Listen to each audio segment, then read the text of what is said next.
Texans add 2 veteran linebackers post-draft. How does that affect the position group 2 months ahead before training camp? You are Locked On Texans, your daily Houston Texans podcast. Part of the Locked On Podcast Network, your team every day.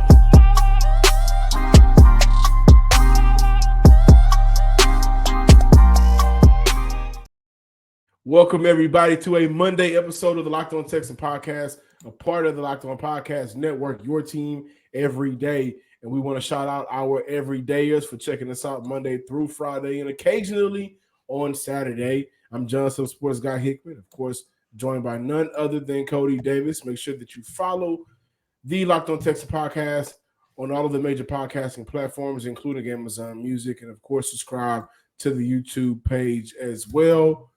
Today's show, we will be joined by Brandon K. Scott of 610 Sports Radio. So that's going to be a very interesting and fun conversation. But Cody, over the weekend, the Houston Texans added to the linebacker group by adding Jermaine Carter, Neville Hewitt, who played for the Houston Texans last year, 14 tackles in 2022 with a career year in 2020 with the Jets, where he totaled 134 tackles and 2 sacks. And for Jermaine Carter, 16 total tackles last season, 1 interception. His career high year was back in 2021 with the Carolina Panthers, the team that originally drafted him. He had 88 tackles and 3 QB hits.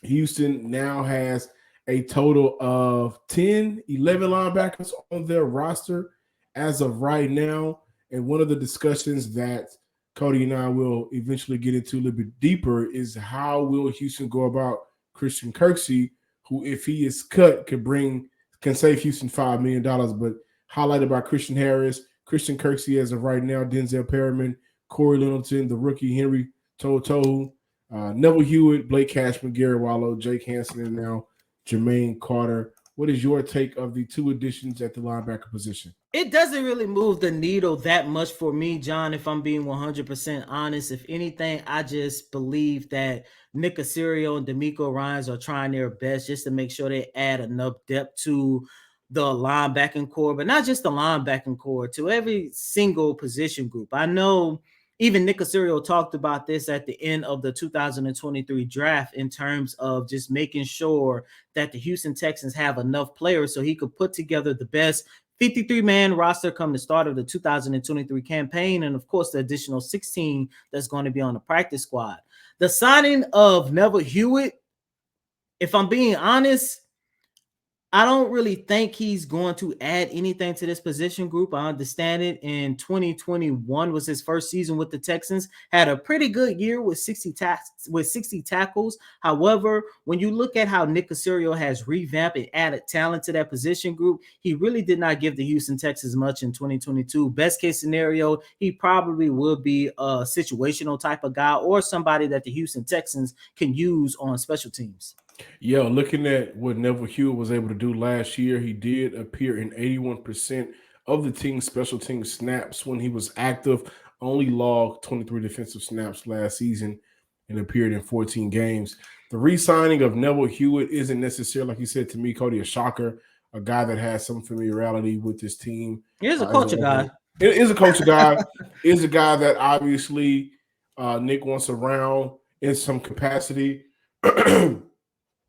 I don't necessarily anticipate seeing him make the roster, but with the addition of Neville Hewitt, I am kind of shocked at Jermaine Carter. Jermaine Carter had no real ties to this franchise prior to getting signed here in Houston over the weekend, unless I'm missing, maybe there's a positional coach that is in the city of playing, we're coaching for the Texans now. But I am shocked at the signing of Jermaine Carter. For both of those guys, they come in and now I look at the near 11 guys on this roster, and I think to myself, who's going to be the odd man out? Who's going to be the linebacker that once they are able to go through camp, maybe before camp, as we will look at Christian Kirksey and the possibility of moving on from him, because that will save Houston nearly $5 million. Like, who's going to make it past the threshold of you're on a tightrope? And adding a Jermaine Carter, adding a Neville Hewitt, I look at unfortunately, again, Christian Kirksey, I look at Blake Cashman, I look at a Garrett Wallow.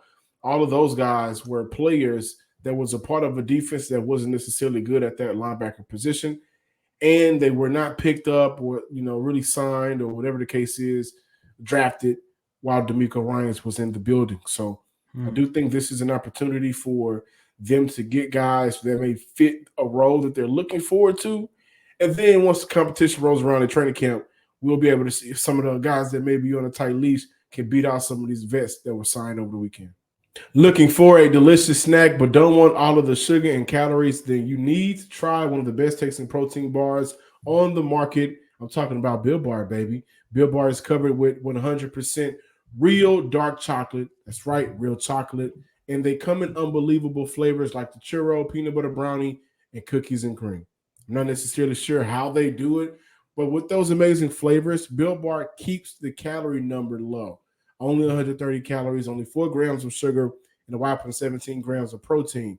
You can run into your local Walmart to pick up a 4-box of cookies and cream, double chocolate, or the coconut puff, or you can also run into your local Sam's Club as well. Don't want to leave the couch, don't have to. You can check out your favorite flavors and the specialty flavors all online at built.com. Welcome back in, ladies and gentlemen, to this Monday installment of Locked On Texans. You already know the deal. We got our brother, Mr. Brandon K. Scott from Sports Radio 610. Brandon, what's going on, man? Oh, man, living good after this Texans draft. Got rookie mini camp coming up. Nice little summer going. So everything good on my end. Glad to be back on the Locked On Texans, baby. Yes, sir, Brandon. Let's jump right into it. And before we talk about the draft, because of course we're going to get in your thoughts about CJ. We're going to get into your thoughts about the trade. We're going to get into your thoughts about players that they picked up in day 2 and day 3. But I want to start this podcast off with something that might have been the most interesting part of Thursday's press conference, because as everybody know, we had an opportunity to do like an introductory press conference with Jimmy Ward, the new safety for the Houston Texans, who signed off doing free agency. And B. Scott, I think you had the best question and the best response. Okay. Let me think about the 49ers influence though on this roster though. You got a lot of guys that you played with before, a couple of guys that you played with in San Francisco, and then obviously the coaching influence there. And what do you think of kind of how y'all taking a piece of what y'all were doing in San Francisco and brought it here? And what about y'all success there do you think y'all can bring here, maybe replicate? Really, to be honest, it's just the defense. But we gotta find our own culture. You know what I'm saying? We gotta create our own identity. We're not San Fran. We're Houston. So that's who we gonna be. B. Scott, as you know, since you've been covering the Houston Texans, everyone has been saying the Texans should get their own identity. For the longest, it seemed like that they was copying off the New England Patriots. And now, with the hiring of DeMeco Ryans, everybody thought that they was going to copy off the San Francisco 49ers. However, what are your thoughts about what Jimmy Ward had to say to you about the Houston Texans creating their own identity? Yeah, I liked it. That's not even the direction that I was even going in necessarily when I asked him the question, which is cool about the fact, and you know this as well as somebody that asks people questions for a living. When you ask the questions, you don't get to pick the answers, and it might not even you might not even get the answer that you were kind of looking for. Because that's the thing. We don't get to pick the answers, but we do have a sense for what the answer might be. A lot of times when we ask a question, like probably only half the time is a question asked with genuine curiosity. It is at least in those press conferences. Now, a lot of the times behind the scenes, we're asking questions to like better understand things. But in those press conferences, we are searching for something most of the time. And that's not necessarily what I was searching for. I was thinking that I would get something more along the lines of what they learned from the winning culture that they came from and that sort of thing. But I like that he took it in that direction. And, he's obviously free to take it in whatever direction he want to take the question in. And I like that he did in that regard, because it does speak to a certain angst among the fan base of always trying to be like somebody else and do it unsuccessfully, by the way. Like, I think if the Texans had tried to do the Patriot way and it had worked, like if they had copycatted the Patriots and it had worked and it actually looked good, I don't think anybody would have had anything to say about it. But it's the fact that they tried to do it and it came up so like dramatically short and it was so epically bad that people didn't have any kind of taste for it.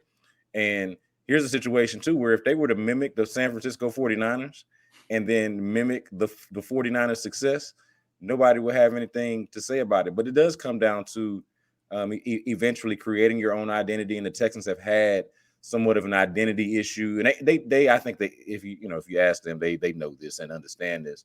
They've had an identity issue for a while. And then the last few years, I think, have hurt it even more to where you don't have much of an identity to speak of to begin with. And then the recency bias is chaos, dysfunction, incompetence, and all of that. And I think, Jimmy Ward's not necessarily speaking to that. He can only control what he can control on the field. But I think as a unit, as a group, as a team, as an organization right now, they all want to establish their own new, unique identity separate from anything that's in the past. B. Scott, I do want to ask you this because when you talk about the Texans and, trying to build their own identity, does that give you a sense that this is an organization that is finally moving in the right direction? Because even prior to DeMeco Ryans getting here, whether it be Lovie Smith, whether it be, the several different versions that we saw throughout the Bill O'Brien era, where it always seemed like, okay, this got to be the season where the Houston Texans are definitely going to get it together, but that New England Patriots of the South always used to come back and hamper this organization. I remember during the last version of the Bill O'Brien years, when you take a look at, how the way they was trying to run their offense and the fact that it seemed like they was copying so much off the New England Patriots that it was kind of like hindering Deshaun Watson. Even though the Texans still got a damn good version of Deshaun Watson, it always seemed like, especially to me, that it could have been a lot better had they used their own identity even before DeMeco Ryans and them got here. Yeah, I would point to specifically, like even more so. Yeah, I mentioned recency bias. I would just point to these last couple of years, man. Mm-hmm. Like I know we're comparing this whole idea of not trying to be the 49ers South to not trying to be the Patriots South. But I mean, if we're talking about what's been ailing the Texans recently and lately, it hasn't even been the Patriots South thing. It's been everything since Patriots South. unless you want to consider Nick Caserio in that as well, and I guess you could. Mm-hmm. But man, it's been these last couple of years, and so maybe you could just make that the continuation of it, right? So from the Bill O'Brien era into the Nick Caserio era. But I mean, David Culley as your head coach and Tim Kelly as your offensive coordinator. What's the idea? And Lovie Smith as your defensive coordinator. What's the identity in that? What direction are you going in? What exactly are you trying to accomplish with that? That didn't really make any sense. And then last year, Lovie Smith is your head coach and defensive coordinator. Pep Hamilton is your offensive coordinator. That and we felt like we understood what they were trying to accomplish there, but that didn't really have a lot of staying power to it. Obviously, they were only around for 1 year, so it's just been a directionless, aimless, what are they doing type of team for so long now, for so many years now, especially if you go back to the last Bill O'Brien year and even back to the point that you were making about when things were rolling, okay? And even when things were rolling, it was a square peg in a round hole. So now you feel like, or at least you hope, okay, this is the hope and the expectation that you got a coaching staff that forget like trying to copy the San Francisco 49ers. If there's anything you can copy from the 49ers or just good football teams is coaching to a player's strength, actually developing young players instead of denigrating them or making them seem like they're less than, like they did in previous eras. Like actually coaching and developing the talent that you bring in, especially now that you're in a position to bring in talent, right? I think that's what they're going for, and that's what's been so sorely needed over the last few years. You just mentioned bringing in talent. Like I mentioned on Thursday, we had an opportunity to hold like an introductory press conference with Jimmy Ward. B. Scott, before moving on and start talking about the draft, what do you think Ward would be able to bring to the Houston Texans, not just on the defensive side of the ball, but just in general? It already seems like he has garnered a lot of respect and is already viewed as a leader within that locker room. Yeah, so, and you know this too, Cody, but for our audience, like, always keep in mind who they bring to the podium. Okay, always keep in mind who it is that we talk to. After a while, they're going to try to give us as many as they can or as many as we ask for. But keep in mind that this is early on, okay? And these are basically the first two voices and faces that they give us. Jimmy Ward, the safety, and Shaq Mason, the right guard, are the first two faces and that we see, and the first two voices that we see going into this voluntary, off-season training activities that they're going to have, right? Mm-hmm. That is not an accident, and that is not a coincidence. And those are new players that they sent out there, okay? And I think that's part of it as well, that they're new players and that they're going to be leaders on the team. But this is me speaking to your question.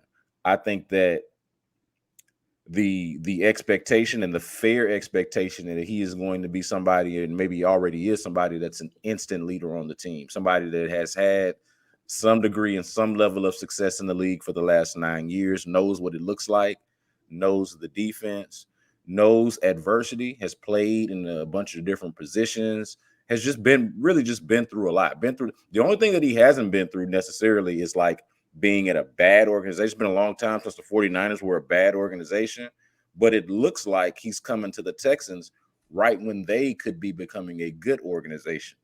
And I think he's going to reflect that. And I think he's going to bring a lot to the locker room. I would say that about Jimmy Ward and Shaq Mason. I mean, think about how both of them talked. Jimmy talked about already breaking down film with Jalen Petrie, his second-year counterpart now. Jalen Petrie going into his second year. And then Shaq Mason as well, talking about how Kenyon Green picks his brain a lot. Those two things stood out to me with both guys, of how they're already working with, talking up their younger teammates. Jimmy Ward with Jalen Petrie, and he talked about Derek Stingley as well. And then Shaq Mason with Kenyon Green. So I honestly think that both of those guys are going to be like what you and I will get a better sense for it as we get into the locker room and start talking to these guys and being around these guys. And we'll obviously do our best to kind of relay these things to the public. But I think there's going to be an underlying kind of impact that these types of guys are going to have in the locker room that the public is not going to necessarily be able to get a clear sense for. But I think will show itself in this team and as the younger players develop. Welcome back in, ladies and gentlemen, to this Monday installment of Locked On Texans. Of course, the main reason why we had to get B. Scott back on the show is get his thoughts about the 2023 NFL Draft. B. Scott, let's jump right into it. Two-part question. What were your thoughts that the Houston Texans, one, didn't mess it up, which is a surprise to everybody because we thought for sure, whether it be at number 2, whether it be at number 12, 33, trading, or whatever, we thought for sure the Houston Texans was going to mess things up. They didn't. They got themselves a potential franchise quarterback. And then the second part of that question is, how you feel about the trade? Because for some reason, some people are conflicted about the trade. And you already know, I love the trade. And I'd do it again in a heartbeat if I needed to. So I'm glad you said it like that, because what's interesting to me, or at least about my thoughts on the trade, well, first of all, the quarterback, like, to me, everything was fine after they got the quarterback. I don't know what it would have taken after they drafted CJ Stroud. I don't know what they would have had to have done to make me mad, because going to your point about them not messing it up.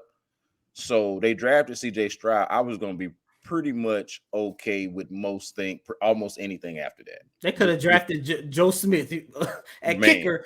At 12, you would have been fine. I would have criticized it, and I would have said, and I'm about to criticize this as well, just to be clear. But I also would have been okay, because I would have thought, okay, they did at least the most sensible thing at the top here. You mentioned that you would do it again in a heartbeat. I would say this. I would not have done this trade, but I love that they did. I love that they did. And I said before the draft, Cody, that the idea of trading up from 12 to 3 was the scenario that fascinated me the most. Yeah, I remember. Because it would be the ballsiest. It would show the most conviction.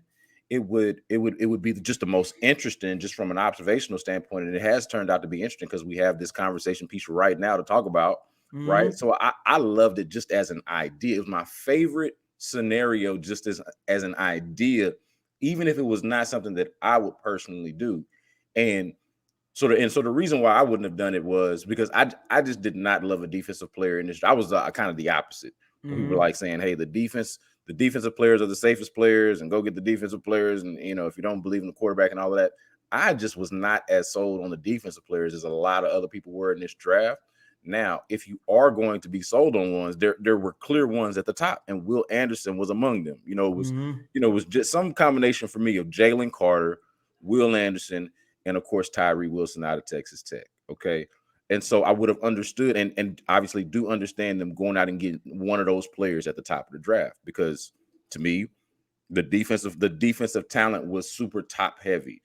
Outside of cornerback, and that to me wouldn't have made a lot of sense there at the top of the draft for the Texans, at least after having done that last year. So what I'm saying is, I would not have done this trade. I would have been just as happy, Cody, if they had done this. If they had drafted CJ Stroud at number 2, and then at number 12, let's say they picked their favorite weapon in the draft. Now, Bijan Robinson wasn't there, okay? But say it had been Jackson Smith and Jigba. Say it would have even been the guy that went at 12, which is a controversial pick for Detroit right now, and would have been a controversial pick here, just to be clear. I'm saying this. Yeah. They had picked Jahmyr Gibbs at 12. I'd have shrugged my shoulders and drank my drink and said, all right, let's go. Who we picking at 33? Yeah. And if they had went with BJ Ojulari out of LSU, the edge rusher, or the Auburn kid that won a couple of picks after they went in the 40s, I'd have shrugged my shoulders and been good with that, been ready with that, and then still had that first round pick next year. I wouldn't have been mad at that at all. Now, they didn't do that. They traded up and got Will Anderson, and not everybody, but a lot of people criticizing, they paid too much, they overpaid, they paid too much. Look, man, like I just told you, I would not have done this. I would have been fine if they had stayed where they were at. And let me go back, actually. At 12, I would have been okay if they had traded back, because we saw the wide receiver run, Cody, go in the 20s, right? Yeah, we did. And that was kind of surprising, especially with Jackson Smith, because everybody had him somewhere between 10 and 15. He went 2021 to Seattle, right? Yeah, he went to Seattle, but see, also he went 20 to Seattle, and you got that run of receivers where it goes, Jackson Smith and Jigba, and you got Zay Flowers or Quentin Johnston to the Chargers. You got Zay Flowers goes to the Ravens, and then the last one is, I think, Jordan Addison to Minnesota. Okay, so you get that run of receivers there in the 20s. I would have been fine if they traded back and got one of those guys. I would have been just fine with that. But then you look at it, I think the market told you where those guys went, both pick-wise, in terms of order, being in the 20s, and to the teams that they went to, tells you, or at least tells me, a lot about those guys and how those guys are projected. I think all of those guys are going to go be complementary receivers to where they're going. I don't think a single one of those guys, maybe Zay Flowers and eventually, but I don't think any of those guys are going into a situation where they're expected to be wide receiver number 1, or that they're even good enough to be wide receiver number 1, to be quite honest. I think they are wide receiver number 2 or slot receiver type of projection. And so I'm okay with them not doing the thing that I would have done. I like what they did instead. Okay. So that's where I'm at. It's not what I would have done, but I like their idea better. Go get it, especially if they truly believe in it, which they obviously and clearly do. If they did it and risk this much, look, man, you have a cornerstone on offense with your franchise quarterback. That was priority number 1. You have something similar now on defense in Will Anderson, which honestly should probably be priority number 2.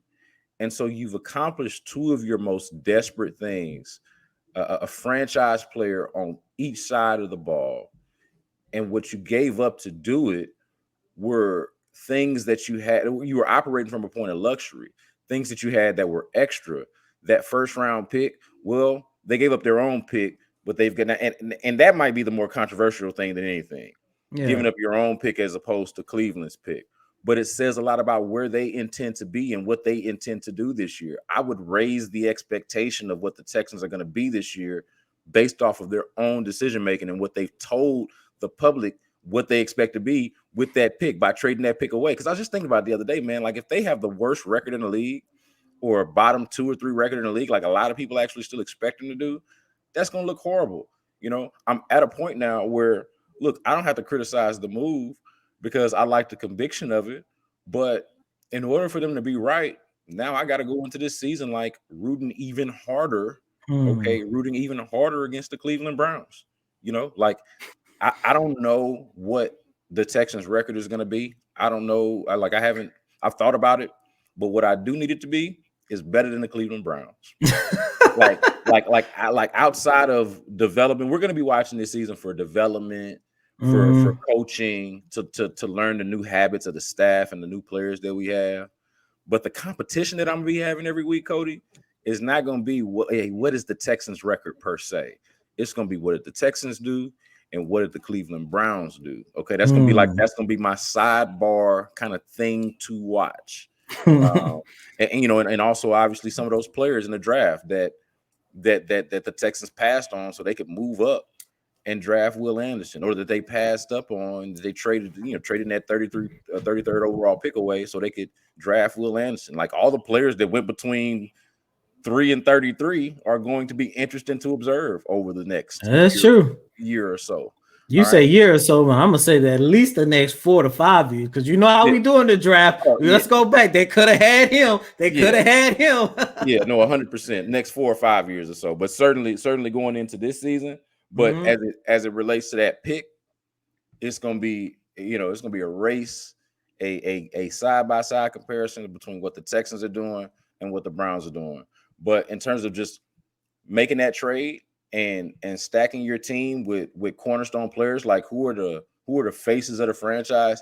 It was that press conference we went to when they the first one when they introduced Will Anderson and C.J. Stroud, and you got DeMeco Ryans sitting on one end and Nick Caserio sitting on one end. Those 4 gentlemen, that's your team. Those are the faces of your franchise. B. Scott, in the first segment, we talked about the Texans creating their own identity and stuff. Yeah. How much of that trade do you believe indicates that the Texans are 100% on to knowing better things and that they are trying to establish their own identity? Because the one thing that I did not want to see the Houston Texans do going to this draft is play it safe. You could correct me if I'm wrong, but I think the most gusty move that the Texans ever did throughout their whole entire draft history was when they moved up in 2017. They moved up to number 12 to take Deshaun Watson. Everything else was, it was like just playing it safe, or at other times just taking the best prospect available, i.e. in 2013 when they got D-Hop, in 2011 when they got J.J. Watt, in 2003 when you end up getting Andre Johnson. Like, I just always wanted to see the Houston Texans say, you know what, we're going to put all our chips in one basket and go up and get this prospect who, look, I think regardless how you feel about the trade, you cannot deny the fact that the Houston Texans walked out of the 2023 draft with not 1, but 2 prospects, definitely in the top 10, and in some people's cases in the top 5 of prospects. I think, Cody, that honestly, and people might disagree with this, man, but I think more than anything, like aside from identity, like there's clearly going to be a new identity, right? They've brought in, they got new coaches, they got new players. It's the thing that I like the most about this is the newness of it. Okay, and maybe that's why another reason why I wasn't going to criticize anything once they got that quarterback, because the newness of the new offensive coordinator, the new quarterback, the new head coach, new players, all of that. Like I am intrigued by that. But to me, even more so than the identity and the newness of it, the messaging behind all of this, by trading for Will Anderson and giving up your own first-round pick next year, which so many people, again, as we've talked about, have criticized, the messaging behind that, or what has to be the messaging behind that, is that the rebuild is over with. Not that they're done losing. That doesn't mean that they're done losing. That doesn't mean that they're going to have a winning record this year. But it means that the rebuild is over with.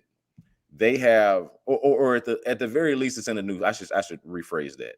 The rebuild is in a different phase.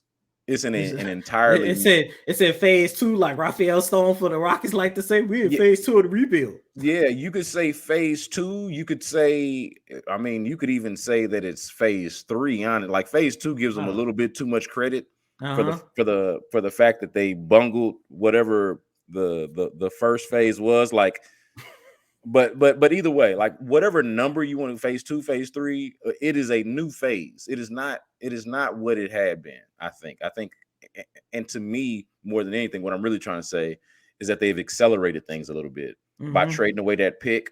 Like I'm looking at it. Okay, they trade away next year's pick and come away with this draft with CJ Stroud and Will Anderson, right? To me, that's saying, hey, look, now that we got these guys and the rest of the guys that we're going to draft this year and the guys that we're bringing in free agency, the money that we're willing to spend now and able to spend now, the coaching staff that we have, all of that, like we're ready to go out there and put a product on the field. We're ready to go out there and win. We don't need to pick 2 players in the first round of a draft 3 years in a row. We don't need to do that because we got the players that are the foundation of this rebuild. And I know Nick Caserio doesn't like the term rebuild, but we all understand that that's what it is. Yeah. So like we've set that foundation. Like they have set the foundation of what the rebuild is supposed to look like, and now it's just building. You know, like that's maybe the way I would put it. I would take the out of it now. You know, like now that they got the quarterback, they hired their head coach, right? Got a new offensive identity that they're going to try to install. Got the quarterback that they want to do it. Okay, then went and traded up and got an edge rusher. All right, and have a defensive coach, a defensive-minded coach, a guy who was, you know, lauded and recognized for his job as a defensive coordinator. Right? Okay, well, those are your foundation pieces. The re part of the rebuild, that part is out. Now it's just building and building and building. And why they can't win somewhere between 5 to 7 games? Why? Like they need to be in a position where they are at least making the AFC South look a little feisty and a little interesting behind the Jacksonville Jaguars. B. Scott, everything that you just said, there's some minor tweaks. You could copy and paste that into your H-Town Hoop podcast and just search in Houston Rockets.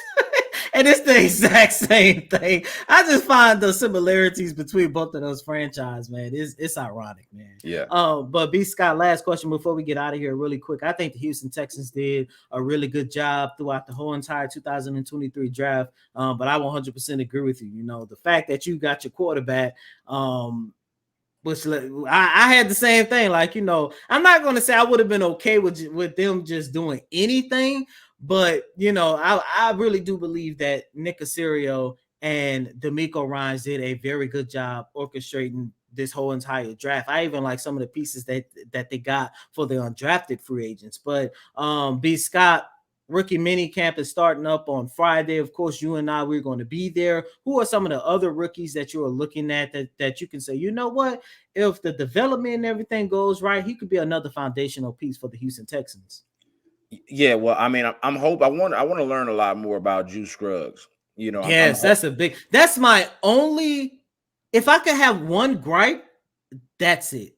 Like yeah. I understood why you had to trade up in order to get him. So that's the only gripe I have, and that's nothing to do with Juice. I just felt like what they went from 68 to 65 or 67 to 65, something like that. I just felt like Juice would have been there if he would have just waited just a couple more selections. Yeah. So I'm with you there. Where he was picked, and that he was picked, and also the need.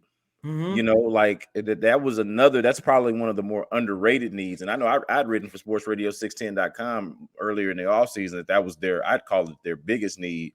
Just and this was obviously before free agency as well. Yeah. And so, like, to me, it was just such a glaring and obvious need to me. You know, quarterback almost went without saying. So I was trying to go somewhere aside from quarterback. And to me, that's where it was at, man. Like they really needed a center and need a center. And so the question, and I don't know the answer, obviously, is can he be that guy? Can he be that guy early on as a rookie? I like the idea. I am like intrigued by the possibility and idea of pairing a rookie center and a rookie quarterback and having the patience and runway a little bit to allow them to grow together. Like I love that idea of them coming in and establishing themselves as starters early on, and then see how much they grow by year 3. You know, I think that could be fascinating. but I don't know. I can't say that I'm confident about it, but there's no reason for fans not to be like cautiously optimistic at the very least going into rookie minicamp. So that's somebody that, I'm not going to get. He's a lineman, right? He's a center. So it's not like I'm going to get a great sense for him in rookie minicamp, but it's something that I'll be thinking about when we get in there, and something that we'll talk about and probably ask questions about and write about while we're covering it. And then aside from that, of course, for me, it's the receivers, like this is a receiving core that has some guys that you've heard of, but no one that you would consider to be a number one wide receiver. And I'm not saying either of these guys, Tank Dell or Xavier Hutchinson, is going to come out there and be a number one wide receiver. I'm not saying that. I'm just trying to figure out where exactly do they fit into the calculus. Like, are they what's the learning curve? Are they just as good as these guys? Can they play with these guys? How is Bobby Slowick at some point going to implement them? We're not going to get the answer to that in rookie minicamp, but those are going to be guys that I'm going to be thinking about. Juice Scruggs at center, and then the 2 wide receivers and where they fit into the mix of a group that's led by Robert Woods and Nico Collins and Noah Brown. Like, all guys that we've obviously heard of, but we're like, okay, what exactly is this? What is this collection of weapons that C.J. Stroud is about to be going into his rookie season with? And how much will the other rookies that were drafted with him, how much will they factor into all of it? Brandon K. Scott from Sports Radio 610. Brandon, really quick, where can our listeners follow you at on all your social media platforms? Yeah, man, at Brandon K. Scott on Twitter, at B. Scott from Hiram Clark on Instagram, and of course at Sports Radio 610 on all social media platforms. That is where we are holding it down. Of course, I do the H-Town Hoops podcast with my man Al Spillane every week, covering the Rockets. We do the B-Block podcast as well, and I'm on Sports Radio 610 Thursdays at 11 a.m. That's every Thursday at 11 a.m. on In the Loop. So y'all check me out. And as always, I'm your host, Cody M. Davis. Please remember to follow me on Twitter at Cody Davis _24. Once again, that's Cody, COTYDAVIS _24. And be sure to check out my co-host, John Hickman, over at John _ Hickman 12. And be sure to subscribe to Locked On Texans on all your favorite podcast streaming services, especially on YouTube. Until next time, ladies and gentlemen, peace.